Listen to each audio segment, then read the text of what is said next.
nono ano, para hoje, vocês irão fazer a 218, tá? O que que pede na 218, ó? Reúna-se com o colega, né? A gente não vai ter como se reunir, vocês irão fazer em casa sozinhos. Ele me deu várias funções, tá vendo? Y igual a 2x mais 3, y igual a 2x e y igual a 2x menos 3. Aí ele fala assim, em seguida responda as questões. Quais são as coordenadas? Toda vez que ele falar em coordenadas, ele quer saber o par ordenado, x e y, tá? Do ponto em que o gráfico da função 1, então é essa função aqui que você vai trabalhar, intercepta significa corta, tá? O eixo das ordenadas. Ordenadas são os valores de y. Então, veja bem, o que que ele quer?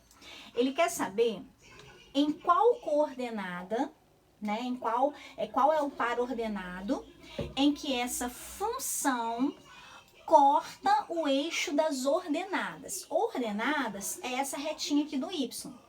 Cortar, quem corta, né, gente? O que é isso? É aquela retinha, né, que forma a função do primeiro grau.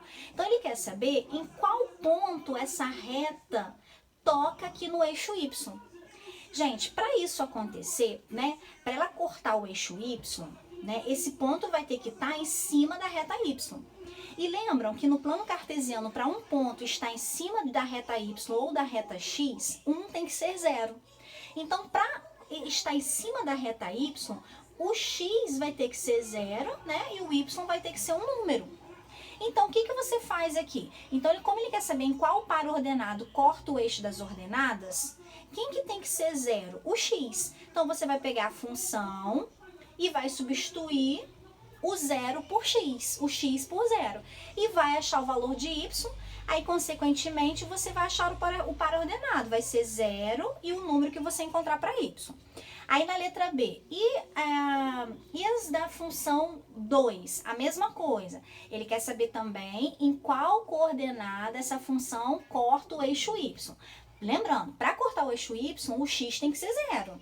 Então, você vai substituir x no lugar de 0, o 0 no lugar de x, vai achar y, que aí você vai estar achando o par ordenado. Aí a resposta é 0 e o valor do y, porque ele quer saber o par ordenado, né, as coordenadas. Depois, a mesma coisa na 3, na função 3, na letra C. E o que vocês observaram quanto à posição relativa das retas correspondentes aos gráficos dessas funções. Então, olha só, depois que vocês acharem esses pares, né, você vai achar um par aqui, 0 e um número para essa função, 0 e um número para essa outra função e 0 e um número para essa outra função. Cada par desse é referente a uma função. Para você fazer o gráfico de cada função, com um par só não tem como. Então, o que vocês vão ter que fazer? Vocês vão ter que achar mais um par para cada função. Então, ó, a primeira função, vou fazer aqui para vocês, ó, 2 vezes 0 mais 3, para x igual a 0, né? Para poder responder lá a letra A. Y é igual a 3. Qual é o par ordenado? 0 e 3. Só que aí, para responder a letra D, você vai ter que atribuir outro par para poder fazer o gráfico dessa função. Aí, sei lá, faz para x igual a 1. Pode ser um valor aleatório. Y é igual a 2 vezes 1 mais 3. 2 mais 3, 5. Par ordenado, 1 e 5. Beleza. Depois que você fez isso, você vai lá no plano cartesiano. Ó, você vai fazer um plano cartesiano só para fazer com as 3 funções, tá? Então, eu achei 0 e 3, então vai ficar mais ou menos aqui no 3.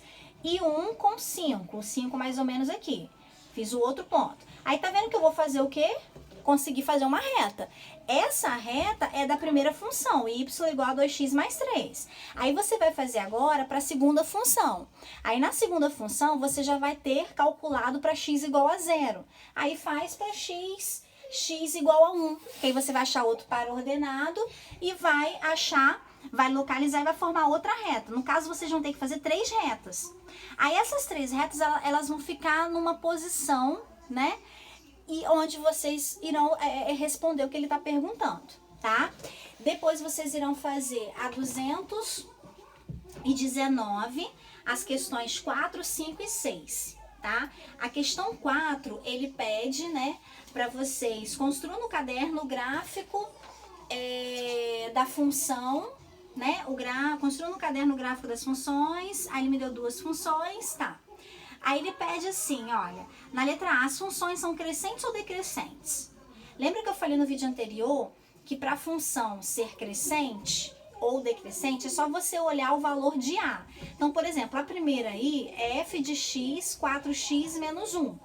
O A é 4, tá vendo que ele é maior que zero? Então, a função é crescente. Se for menor que zero, vai ser decrescente. Aí na letra B é só responder, né? A primeira é crescente, a segunda é decrescente, né? Aí eu vou deixar para vocês analisar. Quais são as coordenadas dos pontos em que os gráficos dessas funções intersectam o eixo das abscissas? Eixo das abscissas é o x. Então, o que ele quer? Ele quer saber em qual ponto essa reta vai tocar o eixo x. Para tocar o eixo x, alguém tem que ser zero. Quem que vai ser zero agora? O y. Então, você vai pegar a função, a primeira, aí você vai colocar para, ó, f de x igual a 4x menos 1. Para y igual a zero, porque para tocar x, o y tem que ser zero. Então, vai ficar zero igual a 4x menos 1 e você vai achar o valor de x. Achando o valor de x, né, você vai achar um par ordenado, onde o y é zero e o x você vai encontrar. Aí você vai fazer isso para as duas. E na letra C, quais são as coordenadas do ponto em que o gráfico dessa função intersecta o eixo das ordenadas? Aí é a mesma coisa que vocês fizeram na questão 1. Agora, como ele quer que corte o eixo das ordenadas, as ordenadas é y. Então, o x agora que vai ser zero. Aí você vai fazer para cada um. Depois disso, né, você vai ter encontrado dois pares para cada função. Aí você faz dois gráficos, né? Porque ele quer que você faça, né, o gráfico dessas duas funções. Na questão 5, ele fala assim: um posto de combustível cobra R$ 4,90, né, pelo litro de gasolina e R$ 2,90 pelo litro de etanol. Olha só, ele cobra R$ 4,90 pelo litro de gasolina. Comprei 1 litro de gasolina, vou pagar R$ 4,90. E R$ 2,90 pelo litro de etanol, certo? Aí ele fala assim, peguei um rascunho aqui para eu explicar para vocês. Obtém a lei de formação de uma função que forneça a quantia Q a ser paga pela compra de X litros de gasolina. Então, Q é o valor que eu vou pagar. O valor que eu vou pagar em relação à gasolina é o quê? R$ 4,90 vezes o número de litros que eu comprar. Só que esse número de litros, ele pode ser 1 litro, 2 litros, 3 litros, 4 litros, né? Pode variar, então eu chamo de X. Essa é a lei de formação, é a função. E na letra B, ele quer o seguinte: próximo vídeo, deixa eu só fazer o outro vídeo para vocês, tá? Só um minutinho, eu continuo no próximo vídeo.